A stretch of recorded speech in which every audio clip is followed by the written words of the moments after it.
केतकी फूल फुटिले जागर महादीप उठे। कटक जिला निश्चिंत कोइली ब्लॉक बरपड़े एभली परंपरा कहीं केउ काल रही आसीचे। श्री श्री सोमनाथ महादेव जीव मंदिर महाशिवरात्रि रे केतकी फूल फुटिले महादेव महादीप उठा जाए। पीठर निकट में केतकी बणरू केतकी फूलर बास्ना सोमनाथ मंदिर भितर को आसे आतेबले मंदिर मुख्य पूजक जापारती पर प्रभु आज्ञामाल सह पाट पटुआर घंटा मार्दल बजाई जाए बणरू प्रभु केतकी फूल अणा जाए और पर प्रभु महादीप उठे।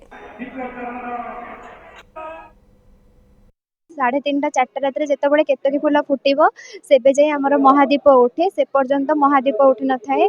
तो से हूँ आमर महिमा बहु दूर अंतर लोक मैंने आसी था जागर दीप जावाई कि महाशिवरात्रि उपलक्षे महाप्रभु सोमनाथ पीठरे समस्त भक्त मान द्वारा जागर दीप जला जाउछि। महाप्रभु सोमनाथ होउचंती ए 16 खंड मौजा 5टा पड़ार इष्टदेव। तो आमर नित्य नैमित्तिक काम्य कर्मर जा सारांश प्रभु सोमनाथ समस्त भक्त मान को कृपा वर्षा करती। एटी केतकी फूल फुटिले महादेव उठिब ये हूँ विशिष्ट परंपरा। मु भावुँ सारा ओडिशा रे शिव मंदिर मध्य ये हूँ अलग परंपरा। केतकी फुटिले महादेव उठिब तार कौन समय सीमा ना।